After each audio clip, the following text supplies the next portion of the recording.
My mother worked for several years for an upscale department store, parading beautiful clothes before rich men's wives. She inspired more sales than any other model before or after her. Everyone wanted to look like her, though of course no one did. Think Grace Kelly with red hair and green eyes. That was my mother.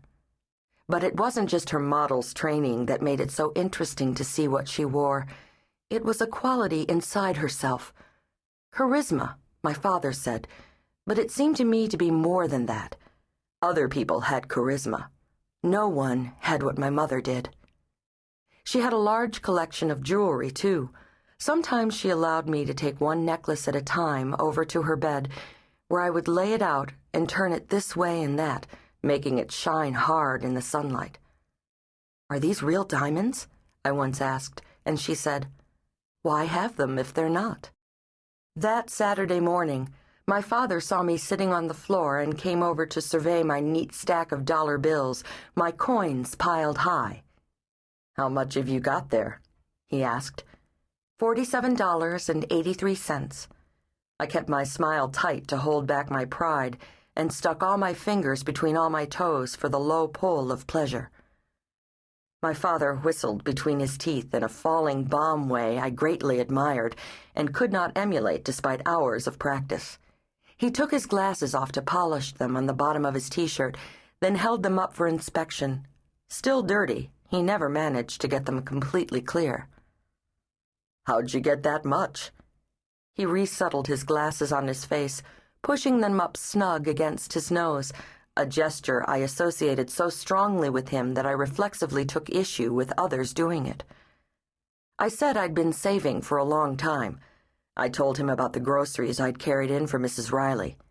Mrs. Five Operations, my mother called her, for her incessant replaying of the laminectomies she'd endured. I'd pulled weeds from Muriel and Helen Lockerbie, the two wild-haired old lady sisters who lived around the corner.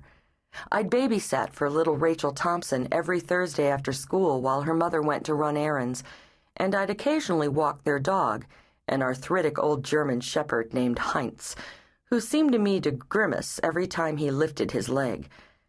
I'd made pot holders and sold them around the neighborhood. Once, a man who answered the door in his bathrobe had bought my entire week's inventory, which made him in my eyes equally wonderful and weird. Also, though I did not tell my father this, I'd recently found a $10 bill on the street, and I'd made no effort whatsoever to find the owner. My father told me to wait for just a minute and disappeared. I sat immobile, my high spirits on hold, because I thought he was going to consult with my mother about how much I'd have to share with my 8-year-old sister Caroline, who had saved little, and my 7-year-old brother Steve, who had saved nothing at all. But that's not what happened. Instead, my father reappeared holding his wallet. He took out a $20 bill and handed it to me. Mutely, I put it on the bottom of my pile, so no one would see. But I found out later that each of us kids had received the same gift. I still remember what I brought home from the fair that day, a lantern that glowed Gatsby green in the dark, which I intended to take under the covers with me to read by, a bag of Tom Thumb donuts so redolent with the scent of cinnamon sugar it nearly levitated me, a poster of a brown mare and her foal lying in a field full of daisies. The rest of the money I'd spent on rides and on chances to win something big on the Midway. Over and over I tried, and over the carnies at the tacky wooden booths smiled and said, "Sorry, want to try again?" They knew what I'd say. From the time I was quite small, I had about me a certain air of heedless determination. When my funds were gone, I went to the blanket my parents had spread out near the edge of the fairgrounds. This was our meeting place, our refueling station. Our family went to the fair once a year and stayed there all day. We kept a cooler filled with drinks and sandwiches and fruit, deli containers of various salads, Oreos and Chips Ahoy. All this, though we knew we would be gorging on fair food.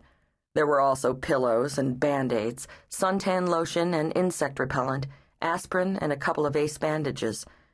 My parents took turns manning the station, sitting in a lawn chair and amusing themselves in their own way.